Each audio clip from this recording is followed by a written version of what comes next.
Language is a very powerful tool that shapes our mindsets, our behaviors, our actions, our decisions, our systems, pretty much everything. And that's what we attempt to explore and better understand in the strategic narrative methodology.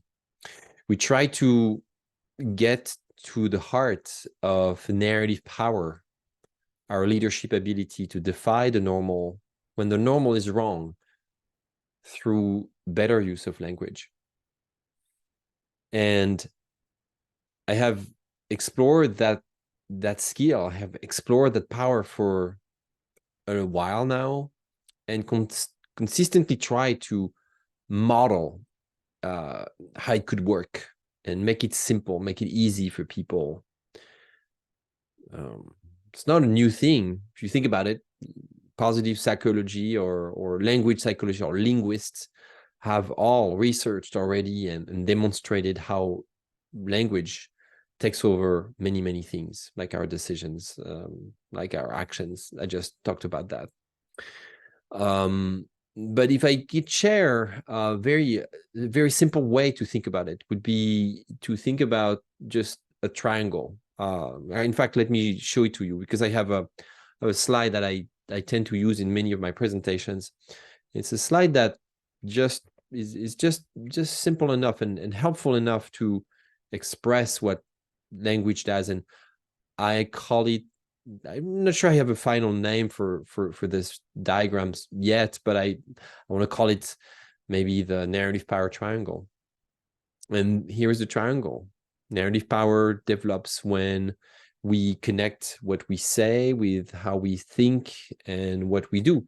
It's basically connecting our language with our mindset and our actions. And I see this all the time. The thing is that most people think that narrative power is mostly, and strategic narrative for that reason, is mostly an act of communication, of marketing in the context of business, at least. It's about sales, about saying stuff. It's about hooking people, almost like tricking people. And that's one thing that I just really don't like about how many business people approach storytelling. They think it's like a magic wand that they're going to use to trick more people into buying their stuff.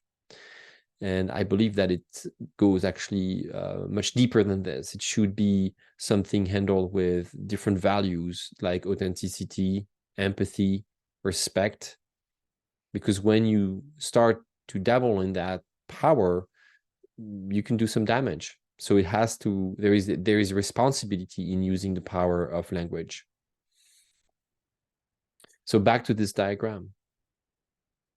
We're seeing this, and we're seeing that language interacts with our actions, our mindset, our actions, our systems. And if we stay just at the language level, we stay at the surface level. See, I just put here the surface of the sea with the boat to symbolize that really narrative power is like a big iceberg. It goes way deeper than just your words. It goes through your mindset. It's very pervasive. It goes through everything. So an example of this that you may have noticed or thought about, or you may have heard, is when the difference between saying sorry and thank you, depending on the context. So let me explain here. Saying sorry is a great thing. It expresses that you recognize your mistakes, you take responsibility for your actions, and it expresses vulnerability as well. But sometimes if you say sorry because you're late, or you responded the wrong way, or you made a mistake, it can actually damage the relationship with the people you say sorry to, versus thank you. Sorry for being late versus thank you for your patience. Sorry for this mistake versus thank you for your understanding. Sorry for having said this versus thank you for your flexibility in the way I was talking, in the way you listen to how I was talking. See, there is two ways here to frame the situation. One is about fear, and maybe the other one is about gratitude. One is about being weak, and the other one is about empowering people with gratitude, because when you say sorry, you give the person in front of you, or the people in front of you, the burden to care for your emotions and to help you get better, because you're sorry, you made something. So you give them, you invite them to, in your sorrow, and you invite them to do that. So, and maybe it's justified, but maybe it's not. Maybe they don't have to do that. Versus when you say thank you, you actually empower them to be proud with a skill that is being recognized. Thank you for your patience. Thank you for your flexibility. Thank you for your understanding. So those two frames here, I have completely different connotations, and one can be very negative, one very positive. So I invite you to be more aware of which language you use, because this language is a direct, like I said, a direct illustration of how you build narrative power in your daily relationship and for your business. The impact of our language goes, of course, to ourself, who we are, our identity, our self-esteem, how we define ourselves, how we feel, and also our language impacts how people understand what we do. This is what I call positioning. Our language has direct implications on where people will put your business in their mind, which category they're going to associate your business to, so that they can determine if they need your business or not. Language is a number one priority in positioning. I was working this week.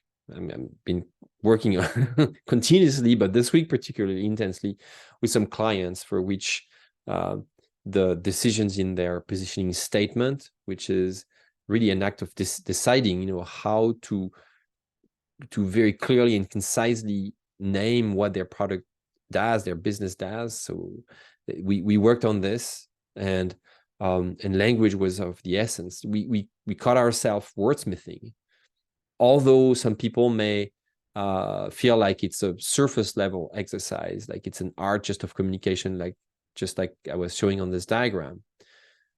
Sharing and choosing, and picking and sharing specific language to define what your business does is, to me, an act of strategy. Because it's about letting go of all the necessary words that you don't know, so that you frame your business the proper way, in a way that helps people, so that you frame your business in a way that serves people who may want to have access to the value proposition, and to your services, to your help. So as we explored in this short video, language has many ties to our mindsets, our actions, the way we position our business. I invite you to be more aware and be careful and pay attention to this, so that it becomes a tool, a power that plays in service of what you want to do, in service of who you want to serve, for the change and the impact that you want to have. Good luck. And as always, please comment below, ask me questions, follow up, and I will continue to explore the power of narrative through language, mindset, and actions. Thank you so much.